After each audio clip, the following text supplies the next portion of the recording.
We turn to Google without even knowing what we want to ask, but we just have this question regarding like this general subject. And once we start like researching more thoroughly, then we can have the specific question we wanted to get to. So it's kind of like, I don't want to say like a similar thing, but it's kind of similar in terms of violence and healthy relationships. So whenever we want Violeta to become this platform that you can turn to whenever you have a question on how to relate to another person in a healthy way. Welcome to 20-Minute Leaders. Just sit back, relax, and learn from the leaders of today. It's a journey. Each one is different, unique, inspiring. Let's get started. This episode is powered by J Ventures, a community-driven VC fund in Silicon Valley, in partnership with Lomitech, and sponsored by Homeward Ventures, Hippo Insurance, Upwest, Hillel at Stanford, Leap, and Birthright Excel, and in media partnership with CTech. Welcome to 20-Minute Leaders. We're going to talk about a really important topic today, and that is violence, domestic violence, emotional violence, physical violence, any sort of violence. And it is 2021, and Floretta Mayerson is working on some new tools to help those that are in a situation that is not ideal and need help, whether they realize it or not. She's developing technology to help them deal with it. Meet Floretta Mayerson, co-founder of Violeta. Floretta was born and raised in Mexico City, and at the age of 18 moved to Israel to study her BA in political communications.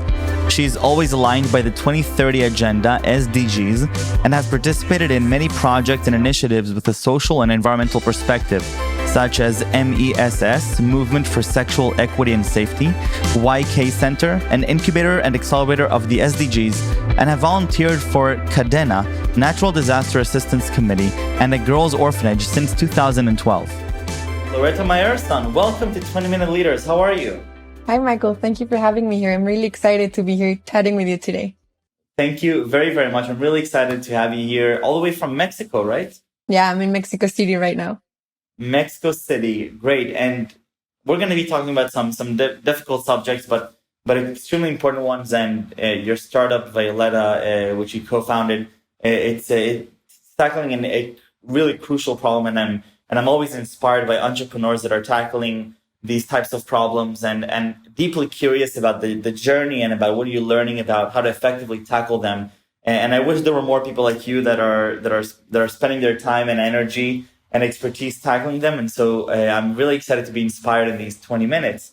And so I will let you introduce a little bit of what you're working on and as well as your journey. So tell me a little bit about Violeta, and then we'll go back in time and talk about your journey as a whole. Great. First of all, thank you for letting me share this story here. It's great to have this space and opportunity to tell about Violeta to so many people. Violeta in a nutshell, or Violeta, if you want to call it in English.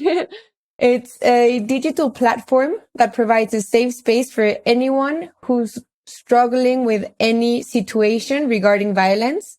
It doesn't have to be any physical violence. We're focused more on like these invisible patterns of psychological violence that are really, really hard to recognize. Violeta provides this digital space in which, through a chatbot that's powered by AI, you can get all the information you need to first identify the situation, recognize what you're living, get the advice or recommendation that's going to help you overcome the situation. And you can also get connected to the professional help that you might need, being psychological, medical, or legal help. Wow. Okay. So that's a lot to unpack in one. Let's go one level higher. So tell me a little bit about the trend and the problem on a global level, so that I can get better acquainted with the pain point of what you're solving. And then we'll also dive into how you're actually solving it. So what is happening around the world that really bothered you? Okay, so I think one of the main problems around violence is not having enough tools or even like the lenses to recognize it and identify it, because it's so normalized into our daily interactions. There's some numbers that are really, really frightening. For example, that 1 in every 3 women around the world will experience violence. And when you think about this, it's like, we all know 3 women, one of them, like when you take those numbers and actually put them into humans and people, it's really, really scary. But here we're talking about, for each woman that reports violence, or each person that reports violence, how many don't even know they're living a situation of violence? You know, they can't even recognize it or don't have enough tools to look out for help. And we saw this kind of, I don't want to call it a trend because it's a problem that has been going on for years and decades, but now we're seeing it in the news. We're seeing it in the local newspapers. We're seeing people talking about it and bringing the conversation to the table, because I think COVID was this mark. Like, there's no going back after the pandemic, after spending so much time in our homes, in lockdown many times with the aggressors. Mental health became a priority as well. You know, we're seeing these topics that we weren't so used to talk about before, and we weren't used to put them as a priority. We're seeing them now being set as the priority they should be. So it's not something that's new. It's something that has been growing as well. It's this shadow pandemic, as many people call it. The shadow pandemic. Yeah. As COVID was rising, these violence cases were also rising because people who used to have, 8 hours at the office before, and it was their safe space, they didn't have them anymore. And people who could go out and reach out for help, they couldn't do it anymore when we were in this first lockdown of the pandemic. So you could see these violence spikes going exponential in many countries, especially in Latin America. All the helplines were oversaturated by more than 80%. So it's crazy how violence was happening, and it wasn't being dealt as a priority, you know? So this is when we said, okay, we have to do something about it. We have to deliver this safe space that so many people need. And it's not for many people, home is not a safe space, you know? So how can you deliver a safe space when the physical space where you're at is not safe? And right. That's when we came up with this idea of digitalizing trust and digitalizing safety and digitalizing the confidence of having someone to talk to and having someone there who's always listening to you, and you can reach out for help at any time or any place you're at. What does that mean to digitalize trust and digitalize safety? Well, when we started having these initial conversations, we wanted always to deliver this feeling of talking to a great friend, talking to that friend that's always listening to you, and talking to the friend that gives you the best advice, and the friend that's never judging you and never projecting him or herself to your situation, but in a massive scale. So how do you get to thousands of people at the same time? Through technology. So we said, let's digitalize that feeling of talking to that great friend in order to help you understand what you're going through and to help you, give you the tools in order to reach out for help.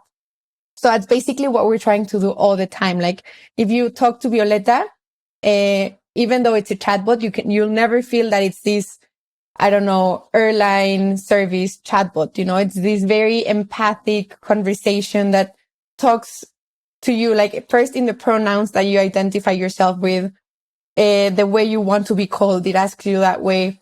It talks to you in a very casual language, in a very non-technical way, in order to always arise these feelings of safety and of it's like a virtual hug in a way. Right. Now, maybe can you share with me the ideal customer journey that you're envisioning as you're building Violetta? What is an example of a case of a customer journey that you would expect for somebody using Violetta, all the way from, having the violence take place all the way to it being in some way, shape, or form mitigated through Violetta? Yeah, so this is something very, very interesting, because most of our users never come to Violetta and say, hey, I'm living violence, or I'm living this specific type of violence. Right. Rather, they say, hey, I'm feeling really anxious at home, or hey, I'm going through this difficult time with my partner. Is this normal? So I would say the ultimate user journey is first this, I don't want to call them users because it's more than that, but it's this person who knows there's something that's not feeling right, but maybe can't identify exactly what it is or what's making him or her feel that way. They turn to Violeta either on her web app or a platform directly. And after a couple of interactions, they can now have the tools to ask correctly what's going on. Because it's like sometimes we have so many things going on in our lives that you don't even know how to start, like which question to ask first. So they come to Violeta, get some information. Violeta will be there listening, giving some, it's not even advice because it's a step before that. It's more like an emotional contention. And after that, giving the advice that's relevant to their specific situation, answering all the questions the user, the person might have, and connecting them to the specific professional that's going to help them outgrow the situation. Because maybe it's not the same if you would speak to Violeta in Tel Aviv. I cannot recommend you the same professional as a user here in Mexico, So even in Mexico is such a huge country.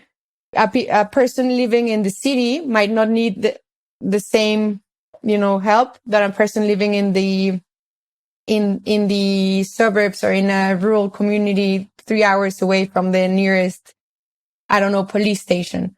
So Violeta can identify like that, the specific need the person needs and connect them to the relevant optimal professional help in a way. So one of the things that you touched on before is this idea that, many people may not even know that they need assistance or may not even know that they're in a situation of violence. So how are you thinking through, getting them onboarded into this chat that will allow them to even understand that there's something that's not healthy happening here and that they may need assistance to get out of it? That's a great question. And it's one of the main challenges we're facing all of the time. Because I could answer that question saying like, oh, we're, creating these digital campaigns to specific users, but it's not as simple as that, like it's more of the way we are targeting these people and the messages that we're putting through.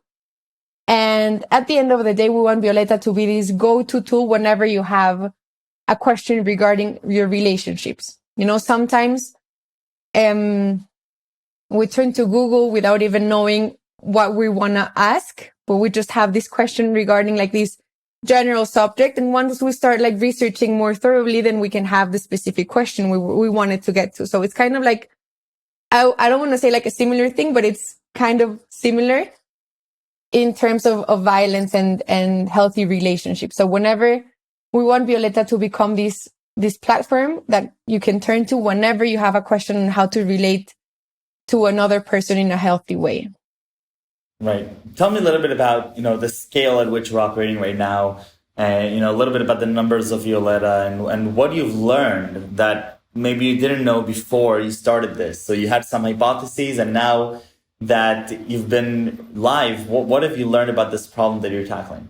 No, that's exactly the core here. Like we had these hypotheses that people would open up with a robot, because it's literally a robot, with their most intimate and personal stories and situations.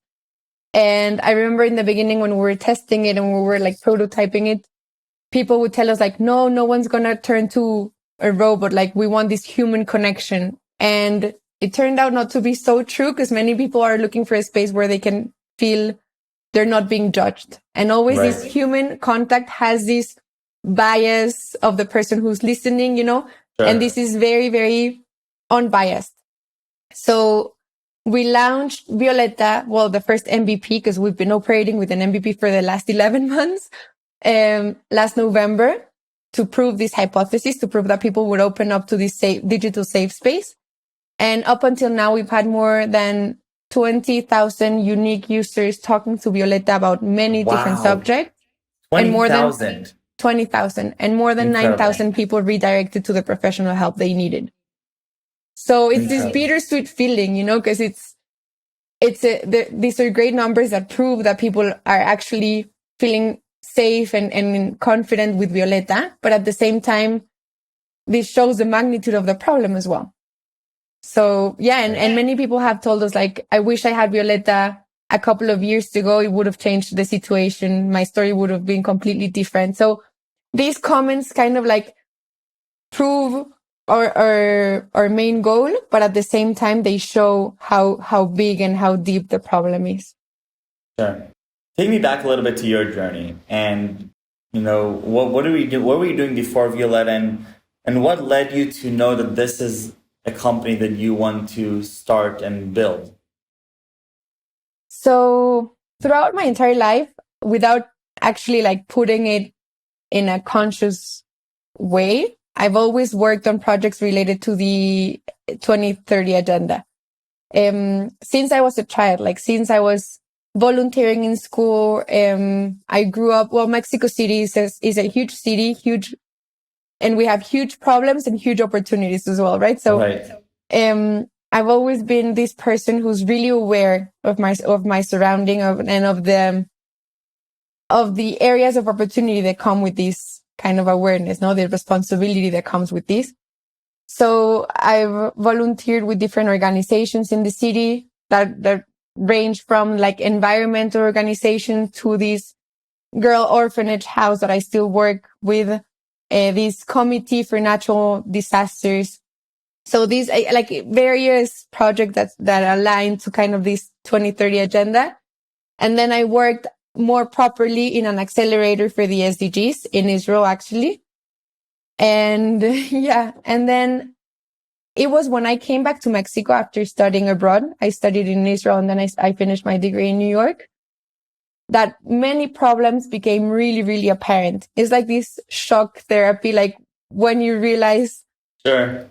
I was in an environment that didn't have these problems. And then I came back to Mexico and wow, they became so noticeable. And one of them mostly was violence. And I realized how normalized violence was in my daily life interactions. I mean, with my friends, with my family, with any people who I would talk to, I would start noticing these violence traits in language, in ways of talking, communicating, like stories they would be telling that they didn't even recognize they were violent. And that's when I started like digging and digging and digging into this problem and understanding that it, as I said in the beginning, like one of the biggest problems surrounding violence is not being able to notice it.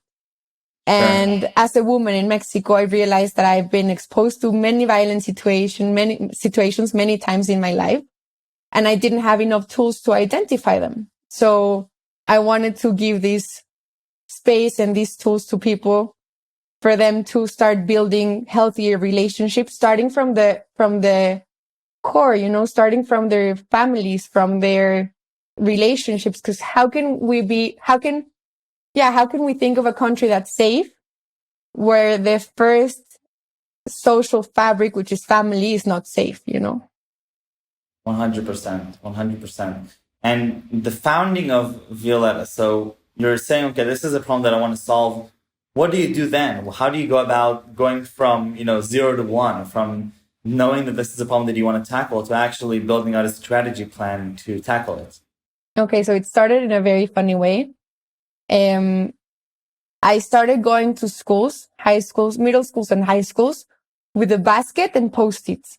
And I would tell the students, put all of the questions you have relating relationships, related, sexual safety and sexual education, related, like all of these topics that kind of relate to violence. Ask away anything. No one's going to know who wrote the question. No one's going to know, who you are. And I remember teachers telling me like, oh, no one's going to write anything. Students are very, very apathic. Like they don't like to get involved into this kind of project.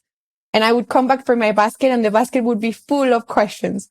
So this started proving the need of information and the need of tools and the need of these spaces where students weren't feeling judged. And with these like base of questions that we put together from many different schools, we started creating the first answers from the chatbot. And then COVID hit. This was a bit before COVID. The pandemic started, lockdown started, violence cases starting to get like crazy exponential. And there was a contest in the country for initiatives dealing with any problematic of COVID. And that's where my team and I came together. We were all drawn by by the cause and by this like impetus of change. Like we wanted to change something. And we submitted this project because at the time it was a project. It was literally a PowerPoint presentation with this database of questions that we had from schools.